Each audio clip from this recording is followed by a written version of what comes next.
नमस्कार दोस्तों, स्वागत है आपका आज के मुख्य समाचारों में। दोस्तों यहां पर आपको देखने को मिलेंगी सुबह से लेकर शाम तक की तमाम बड़ी खबरें, मुख्य समाचार, ब्रेकिंग न्यूज अपडेट्स के रूप में।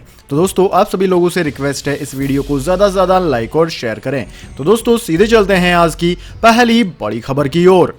पंजाब में चरम पर तकरार, सिद्धू से माफी मांगने तक कैप्टन का मुलाकात से इनकार। जी हां दोस्तों, पंजाब में मुख्यमंत्री कैप्टन अमरिंदर सिंह और नवजोत सिंह सिद्धू के बीच जारी तनातनी खत्म होने का नाम नहीं ले रही है। पार्टी से जुड़े सूत्रों का कहना है कि कैप्टन अमरिंदर सिंह का कहना है कि वह सिद्धू से तब तक नहीं मिलेंगे जब तक कि वह मुझ पर हमला करने वाले अपने ट्वीट के लिए सार्वजनिक तौर पर माफी नहीं मांगते। कांग्रेस से जुड़े सूत्रों ने बताया कि मुख्यमंत्री कैप्टन अमरिंदर सिंह ने कह दिया है कि नवजोत सिंह सिद्धू के साथ किसी भी तरह की कोई बैठक तब तक नहीं हो सकती जब तक वह सार्वजनिक तौर पर माफी नहीं मांग लेते। सिद्धू ट्विटर के जरिए मुख्यमंत्री पर जमकर हमला कर चुके हैं और इसलिए कैप्टन उनसे माफी मंगवाना चाहते हैं। हालांकि मुख्यमंत्री कैप्टन अमरिंदर सिंह ने कहा कि सोनिया गांधी का जो भी फैसला होगा मैं उसे स्वीकार करूंगा। इसी बीच कांग्रेस सूत्र के हवाले से यह खबर भी आई है कि सिद्धू को अध्यक्ष बनाने के अलावा 4 कार्यकारी अध्यक्षों को नियुक्त किया जाएगा। इसी बीच पार्टी के पंजाब प्रभारी हरीश रावत ने ट्वीट कर कहा, मैं कैप्टन अमरिंदर सिंह से मिलकर अभी अभी दिल्ली लौटा हूं। मुझे प्रसन्नता है कि बहुत सारी बातें जो बाहर चर्चा में है वो बिल्कुल निर्मूल साबित हुई है। और कैप्टन साहब ने फिर से अपने उस महत्वपूर्ण बयान को दोहराया है जिसमें उन्होंने कहा है कि माननीय कांग्रेस अध्यक्ष पंजाब के विषय में अध्यक्ष के पद को लेकर जो भी निर्णय करेंगी वो निर्णय मुझे स्वीकार्य होगा और मैं उसका आदर करूंगा। इसके बाद दोस्तों अगली बड़ी खबर, ओलंपिक पर कोरोना का साया। गेम्स शुरू होने से 6 दिन पहले खेलगांव में पहला संक्रमित मिला। तैयारी में जुटे एक अधिकारी की रिपोर्ट आई पॉजिटिव। जी हां दोस्तों, टोक्यो ओलंपिक पर कोरोना का खतरा मंडराने लगा है। ओलंपिक को शुरू होने में सिर्फ 6 दिन बचे हैं, लेकिन 4 दिन पहले खुले खेलगांव में कोरोना का पहला केस सामने आया है। खेलगांव में तैयारी में जुटा एक अधिकारी कोरोना संक्रमित पाया गया। आयोजकों ने संक्रमित अधिकारी को 14 दिन के लिए क्वारंटीन कर दिया है। इससे 2 दिन पहले जापान में मौजूद एक खिलाड़ी और 5 कर्मचारी कोरोना संक्रमित पाए गए थे। वहीं ब्राजील की जुडो टीम जिस होटल में रुकी है वहां के 8 कर्मचारियों के भी संक्रमित होने का मामला सामने आया था। दोस्तों जापान में कोरोना के बढ़ते मामलों के बीच शुक्रवार को 3418 केस सामने आए। इस दौरान 24 लोगों की मौत भी हुई। इसी के मद्देनजर टोक्यो में आपातकाल को बढ़ाकर 22 अगस्त तक कर दिया गया है। इस दौरान पार्क, होटल, रेस्तरां, थिएटर को रात 8 बजे तक बंद करने के आदेश दिए गए हैं। इसके बाद दोस्तों अगली बड़ी खबर, पाकिस्तान में अफगानिस्तान एम्बेसडर की बेटी का अपहरण 3 घंटे बाद घायल हालत में मिली। जी हां दोस्तों, पाकिस्तान की राजधानी इस्लामाबाद में अफगानिस्तान के राजदूत की बेटी सिलसिला अली खेल का अपहरण कर लिया गया। करीब 3 घंटे बाद वह घायल हालत में मिली। उन्हें इलाज के लिए अस्पताल में भर्ती कराया गया है। अफगानी दूतावास की ओर से जारी की गई जानकारी के मुताबिक नाजिबुल्लाह पाकिस्तान में अफगानिस्तान के राजदूत हैं। उनकी 27 साल की बेटी सिलसिला अली खेल शुक्रवार दोपहर करीब 2:30 बजे इस्लामाबाद में बने दूतावास से निकली थी। वह टैक्सी पकड़कर ब्लू एरिया की एक शो पर जाना चाहती थी। दुकान से अपने भाई के लिए गिफ्ट लेने के बाद उन्होंने घर आने के लिए कैब बुक की। उसी दौरान एक व्यक्ति जबरन उनकी कैब में घुस गया। सिलसिला अखिल ने कैब ड्राइवर से कार में दूसरे शख्स के घुसने पर आपत्ति जताई और उसे बाहर निकालने की मांग की। उसी दौरान वह व्यक्ति चिल्लाने लगा कि तुम्हारे पिता कम्युनिस्ट हैं और हम उन्हें छोड़ेंगे नहीं। इतना कहने के साथ ही उस व्यक्ति ने युवती पर घूसे और थप्पड़ों की बरसात शुरू कर दी। इस मारपीट में सिलसिला अली खेल अपनी सुध बुध खो बैठी। जब उन्हें होश आया तो शाम के करीब 6 बजे थे और वे सड़क के किनारे पर पड़ी थी। वह आबादी से दूर कोई सुनसान एरिया था। उनके हाथ और पैर बंधे हुए थे। इसके बाद दोस्तों अगली बड़ी खबर, कोविशील्ड लगवाने वालों को फ्रांस में मिलेगी एंट्री, अभी तक लगा था बैन। जी हां दोस्तों, फ्रांस ने भारत में उत्पादित कोविड-19 के टीके एस्ट्राजेनिका भारत में कोविशील्ड नाम से की खुराक लेने वाले अंतर्राष्ट्रीय यात्रियों को देश में आने की अनुमति दे दी है। यह फैसला रविवार से प्रभावी होगा। दोस्तों प्रधानमंत्री द्वारा शनिवार को जारी बयान के मुताबिक इसके साथ ही फ्रांस ने कोरोना वायरस के डेल्टा प्रकार के संक्रमण को रोकने और अस्पतालों को दबाव से बचाने के लिए सीमा पर जांच और कड़ी कर दी है। फ्रांस ने भारत के सीरम इंस्टीट्यूट द्वारा उत्पादित एस्ट्राजेनिका टीका लगवाने वालों को देश में आने की अनुमति यूरोपीय संघ द्वारा केवल यूरोप में उत्पादित एस्ट्राजेनेका टीकों को मान्यता देने पर हुई आलोचना के बाद दी है। कई यूरोपीय देश पहले ही भारत में निर्मित एस्ट्राजेनेका टीकों को मान्यता दे चुके हैं, जिनका बड़े पैमाने पर ब्रिटेन और अफ्रीका में इस्तेमाल हो रहा है। प्रत्येक देश में अलग अलग नियम होने की वजह से इस साल गर्मी की छुट्टियों में यात्रा करना और जटिल हो गया है। इसके बाद दोस्तों अगली बड़ी खबर, पीछा नहीं छोड़ रहा कोरोना। रिपोर्ट पॉजिटिव आने के बाद भी लॉन्ग कोविड के मरीजों में 200 से ज्यादा लक्षण दिख रहे। 56 देशों के 3762 मरीजों पर हुई रिसर्च।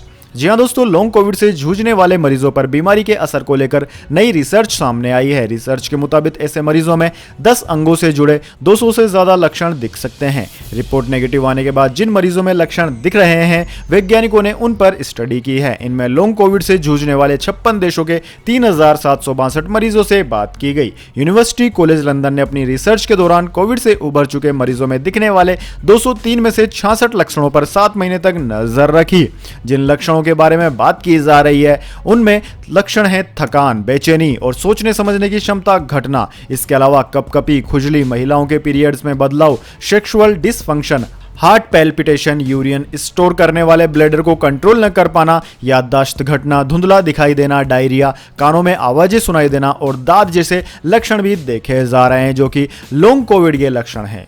इसके बाद दोस्तों अगली बड़ी खबर, टेररिस्ट के शुभचिंतकों पर बरसे सीएम योगी आदित्यनाथ, कहा रच रहे थे बड़ी साजिश। जी हां दोस्तों, उत्तर प्रदेश के मुख्यमंत्री योगी आदित्यनाथ ने देश विरोधी ताकतों के समर्थन में बयानबाजी करने के लिए विपक्षी नेताओं को आड़े हाथों लिया है। उन्होंने कहा है कि देश विरोधी नारे लगाने वाले विपक्ष का चेहरा बेनकाब करना होगा। बीजेपी प्रदेश कार्यकारी की बैठक में मुख्यमंत्री योगी विपक्ष पर जमकर बरसे। उन्होंने कहा कि आतंकवादियों के शुभचिंतक विपक्ष की नकारात्मकता से लोगों को बचाना होगा। सीएम योगी ने कहा कि लव जिहाद के खिलाफ हमने कदम उठाया तो विपक्ष को परेशानी हो रही है। उन्होंने कार्यकर्ताओं को विपक्ष के भ्रम और छल से सतर्क रहने की नसीहत दी है। मुख्यमंत्री ने कहा कि लोगों को विपक्ष की नकारात्मकता से बचना होगा। याद रखिए, कोरोना काल में ये चेहरे कहीं नहीं दिखाई दिए। ये लोग अपने अपने स्तर पर सिर्फ भ्रम की स्थिति पैदा करके नकारात्मक स्थितियां पैदा कर रहे थे।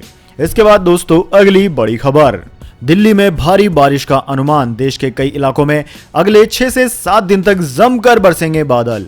जी हां दोस्तों, राष्ट्र राजधानी दिल्ली में सुबह आसमान साफ रहा। न्यूनतम तापमान 28.2 डिग्री सेल्सियस दर्ज किया गया, जो इस मौसम में सामान्य से 1 डिग्री अधिक है। भारतीय मौसम विज्ञान विभाग यानी कि इंडियन मेट्रोलॉजी डिपार्टमेंट ने रविवार को शहर में छिटपुट स्थानों में भारी बारिश का अनुमान जताया है। विभाग ने बताया है कि सफदरजंग वेधशाला में न्यूनतम तापमान 28.2 डिग्री सेल्सियस दर्ज किया गया और सुबह 8 बजे तक सापेक्षिक आर्द्रता 75% दर्ज की जा रही है। वहीं दोस्तों देश के अन्य हिस्सों की बात की जाए तो भारतीय मौसम विज्ञान विभाग ने कहा है कि अगले 6 से 7 दिन में उत्तरी क्षेत्र समेत देश के कई इलाकों में भारी से बहुत भारी बारिश होने का पूर्वानुमान है। विभाग ने कहा कि 17 से 20 जुलाई तक पश्चिमी हिमालय क्षेत्र और उत्तर प्रदेश में भारी से बहुत भारी बारिश का अनुमान है। इसके अलावा 18 से 20 जुलाई तक पंजाब, हरियाणा, पूर्वी राजस्थान और उत्तरी मध्य प्रदेश में भी भारी बारिश होने का अनुमान है। इसके अलावा 18 जुलाई को दिल्ली में भारी बारिश की संभावना है। इसके अलावा दोस्तों हिमाचल प्रदेश में मौसम विज्ञान विभाग के मुताबिक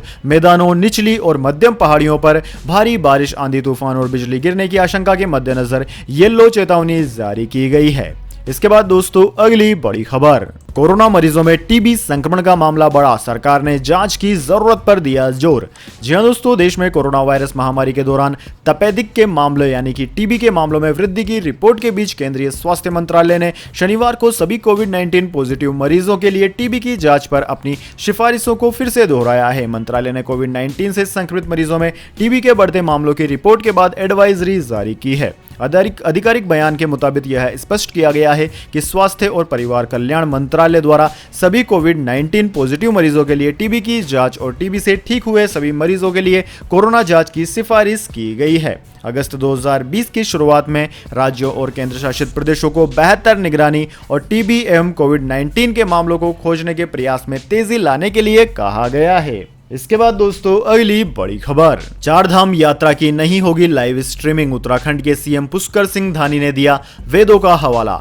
जी हां दोस्तों, कोरोना वायरस संक्रमण की तीसरी लहर की आशंका के बीच उत्तराखंड ने कांवड़ यात्रा के साथ साथ चारधाम यात्रा के लिए भी इस साल अनुमति नहीं देने का फैसला किया है। सरकार ने अब चारों धाम के मंदिरों के गर्भगृह से पूजा की लाइव स्ट्रीमिंग नहीं करने पर भी निर्णय लिया है। मुख्यमंत्री पुष्कर सिंह धामी ने इसके लिए वेदों का हवाला दे दिया और कहा कि वह जल्द ही इस संबंध में हलफनामा दायर करेंगे। सीएम धामी ने कहा कि सभी पक्षों से सलाह मशवरे के बाद यह निर्णय लिया गया है कि चारधाम यात्रा की लाइव स्ट्रीमिंग नहीं होगी, क्योंकि वेदों में ऐसा कुछ भी नहीं लिखा है। सरकार की ओर से इस संबंध में हाई कोर्ट में एक हलफनामा भी दिया जाएगा। दोस्तों इससे पहले चारधाम यात्रा पर उत्तराखंड सरकार को हाईकोर्ट की सख्ती का सामना करना पड़ा था, जिसने 1 जुलाई से चारधाम यात्रा शुरू करने के राज्य कैबिनेट के फैसले पर रोक लगा दी थी और सरकार से चारधाम यात्रा के मंदिरों श्री बद्रीनाथ, श्री केदारनाथ, गंगोत्री एवं यमुनोत्री मंदिरों के गर्भगृह से पूजा की लाइव स्ट्रीमिंग करने के लिए कहा था, ताकि देश भर में लोग तकनीक के माध्यम से अपने इष्ट के दर्शन कर सकें।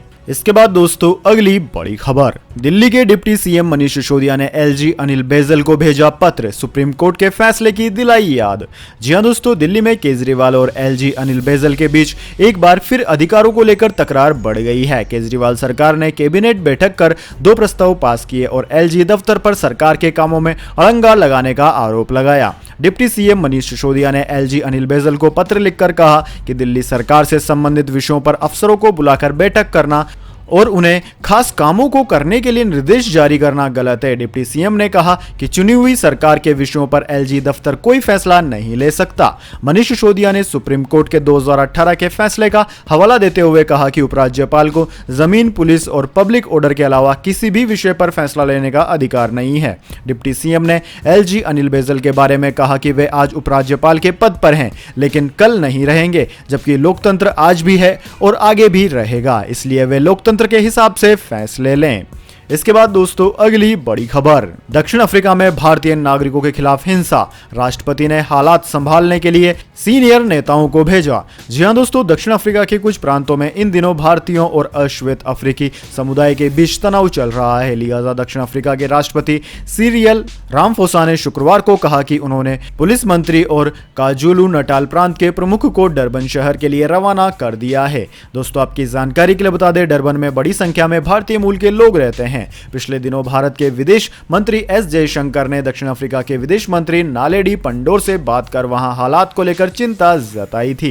दोस्तों पूर्व राष्ट्रपति जेकब जुमा की 7 जुलाई को गिरफ्तारी के बाद हिंसा को लेकर दोनों समुदायों ने एक दूसरे के खिलाफ कार्यवाही करने को लेकर सोशल मीडिया पर पोस्ट डाले थे, जिसके बाद फिनिक्स और आसपास के इलाकों में तनाव फैल गया। डरबन और आसपास के शहरों में बड़े पैमाने पर हिंसा फैल गई। इलाके में हिंसा और लूट की घटनाओं के बाद स्थिति का आकलन करने के लिए रामफोसा इथेक्विनी कुछ जगहों पर गए थे।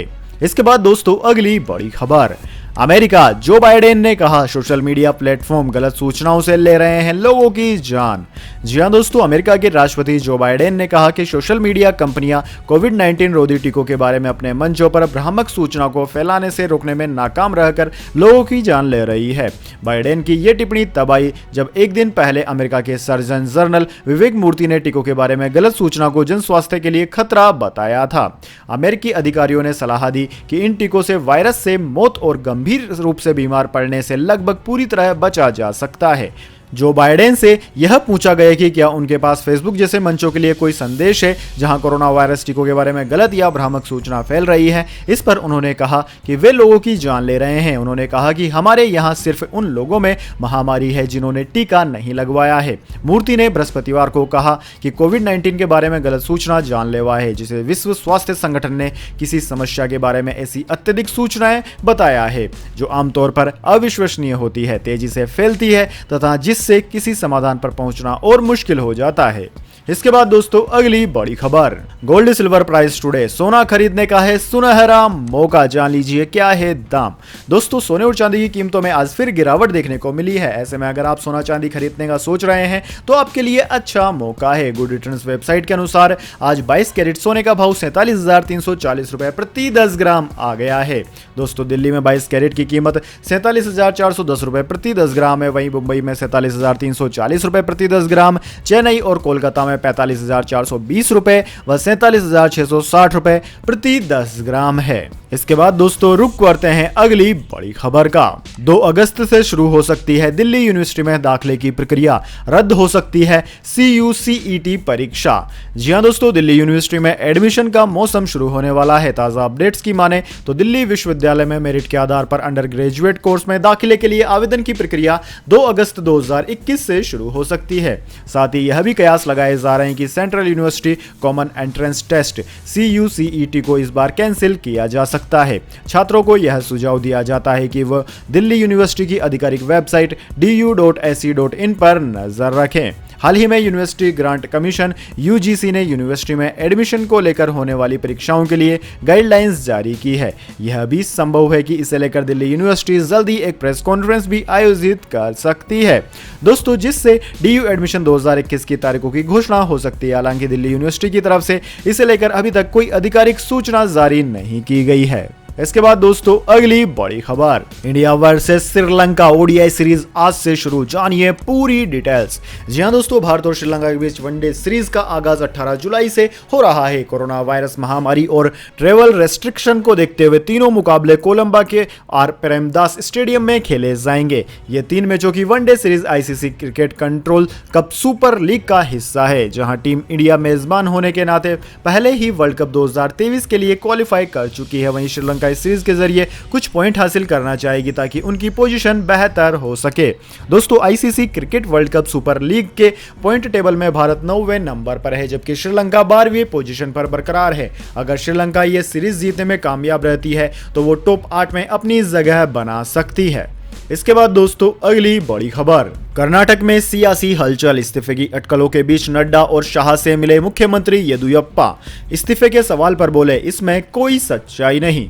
जी हां दोस्तों, प्रधानमंत्री नरेंद्र मोदी से मीटिंग के एक दिन बाद कर्नाटक के मुख्यमंत्री बीएस येदियुरप्पा ने शनिवार को भाजपा के राष्ट्रीय अध्यक्ष जेपी नड्डा, गृह मंत्री अमित शाह और रक्षा मंत्री राजनाथ सिंह से मुलाकात की। पार्टी आला कमान से मुलाकातों के बाद से ही कयास लगाए जा रहे हैं कि येदियुरप्पा जल्दी मुख्यमंत्री पद से इस्तीफा दे सकते हैं। रिपोर्ट्स के मुताबिक बढ़ती उम्र और खराब सेहत की वजह से येदियुरप्पा अब मुख्यमंत्री नहीं बने रहना चाहते। हालांकि इस्तीफे की अटकलों को खारिज करते हुए उन्होंने कहा कि यह बिल्कुल सच नहीं है। शुक्रवार को मैंने प्रधानमंत्री से मुलाकात की और हमने राज्य के विकास पर विस्तृत रूप से चर्चा की। अगले महीने से पहले हफ्ते में ही मैं फिर दिल्ली आऊंगा। नड्डा से मुलाकात के बाद येदियुरप्पा ने कहा कि हमने देश और राज्य में पार्टी का विकास कैसे करें और कर्नाटक में पार्टी के अहम मुद्दों पर विस्तार से चर्चा की। मेरे बारे में उनकी बहुत अच्छी राय है। मैं राज्य में फिर से सत्ता में आने के लिए पार्टी के लिए काम करूंगा। इसके बाद दोस्तों अगली बड़ी खबर, प्रधानमंत्री मोदी और शरद पवार मुलाकात पर शिवसेना ने कहा राष्ट्रपति पद के दावेदार बन सकते हैं एनसीपी के प्रमुख। जी हां दोस्तों, नेशनलिस्ट कांग्रेस पार्टी के प्रमुख शरद पवार ने शनिवार को प्रधानमंत्री नरेंद्र मोदी के साथ मुलाकात की। दोनों नेताओं के बीच करीब 1 घंटे तक हुई इस मुलाकात में क्या बात हुई, इस बारे में कोई आधिकारिक जानकारी नहीं दी गई, लेकिन सूत्रों का कहना है कि उन्होंने ताजा राजनीतिक मुद्दों पर चर्चा की। इस मुलाकात पर शिवसेना का कहना है कि शरद पवार राष्ट्रपति पद के लिए दावेदार बन सकते हैं। शिवसेना के सूत्रों ने कहा है कि राष्ट्रपति पद के लिए एनसीपी प्रमुख दावेदारी कर सकते हैं। पीएम नरेंद्र मोदी के साथ यह मुलाकात भविष्य की रणनीति के लिहाज से हो सकती है, लेकिन ऐसा करके शरद पवार महाराष्ट्र में अपनी ताकत खो देंगे। बीजेपी उन्हें साफ कर देगी। बीजेपी और शिवसेना ही एक साथ रहकर महाराष्ट्र में आगे बढ़ सकती है, क्योंकि दोनों हिंदुत्ववादी संगठन है। जबकि एनसीपी प्रमुख को भी पता है कि बीजेपी उनका प्राकृतिक साझेदार नहीं हो सकता। दोस्तों शरद पवार प्रधानमंत्री मोदी की मुलाकात पर शिवसेना के सूत्रों ने साफ कहा है कि महाविकास अघाड़ी सरकार में सब कुछ ठीक ठाक चल रहा है। एनसीपी के मंत्रियों को जितनी छूट इस सरकार में मिली उतनी किसी सरकार में नहीं मिली थी। इसके बाद दोस्तों अगली बड़ी खबर, पटना, सीएम नीतीश कुमार के खिलाफ एफआईआर दर्ज करवाने पहुंचे आईएएस अफसर 4 घंटे थाने में बैठे रहे। जी हां दोस्तों, बिहार की राजनीति में उस समय हड़कंप मच गया जब एक आईएएस अधिकारी सीएम नीतीश कुमार के खिलाफ एफआईआर दर्ज करवाने पहुंच गए। आईएएस अधिकारी का नाम सुधीर कुमार है, जो 2017 में बीपीएससी पेपर लीक होने में जेल जा चुके हैं। शुक्रवार को वे पटना के SC/ST थाना में बिहार के मुख्यमंत्री के खिलाफ एफआईआर दर्ज करवाने पहुंच गए थे, लेकिन उनकी तरफ से बताया गया कि वे ये एफआईआर दर्ज नहीं करवा पाए। बताया जा रहा है कि सुधीर कुमार थाने में 4 घंटे तक बैठे रहे और किसी ने भी एफआईआर दर्ज करने की जहमत नहीं दिखाई। इसके बजाय थानेदार थाना छोड़कर 4 घंटे के लिए गायब हो गए। अब वे क्यों गए और क्या करने गए, इसका कोई जवाब नहीं दिया गया, लेकिन एफआईआर कॉपी को लेकर थानेदार ने बोला कि कॉपी अंग्रेजी में दी गई थी और उन्हें अंग्रेजी समझने में दिक्कत होती है। सुधीर कुमार के मुताबिक वे मार्च में भी शास्त्री नगर थाने में मामला दर्ज करवाने पहुंचे थे, लेकिन वहां भी कुछ नहीं हुआ और सिर्फ एक मोहर लगाकर वापस भेज दिया गया। सुधीर कुमार द्वारा जानकारी दी गई है कि वे नीतीश कुमार के अलावा और भी कई सारे आईएएस अधिकारियों के खिलाफ शिकायत दर्ज करवाने जा रहे हैं। तो दोस्तों यह थी आज की तमाम बड़ी खबरें। इसके बाद दोस्तों बारी आती है आज के माइंड क्विज क्वेश्चन की। जी हां दोस्तों, एक आसान से सवाल का जवाब देकर आप जीत सकते हैं एक अमेजिंग सरप्राइज गिफ्ट हमारे यूट्यूब चैनल की ओर से। तो दोस्तों आज का सवाल आपकी स्क्रीन पर आ चुका है। दोस्तों आपको बताना है तिरंगे झंडे में स्थित अशोक चक्र में कितनी तीलियां होती है? जी हाँ दोस्तों, अगर आप जानते हैं अशोक चक्र में तीलियों की संख्या तो जल्दी से कमेंट बॉक्स में लिख दीजिए। अगर दोस्तों आपका जवाब होता है एकदम सही और आप चुने जाते हैं लक्की विजेता के रूप में, तो आपको मिल सकता है एक अमेजिंग सरप्राइज गिफ्ट हमारे यूट्यूब चैनल की ओर से। तो दोस्तों जल्दी से अपना उत्तर कमेंट बॉक्स में लिख दीजिए, वीडियो को लाइक कर लीजिए और चैनल को सब्सक्राइब करके बेल आइकन भी दबा लीजिए। धन्यवाद। वंदे मातरम। जय हिंद, जय भारत।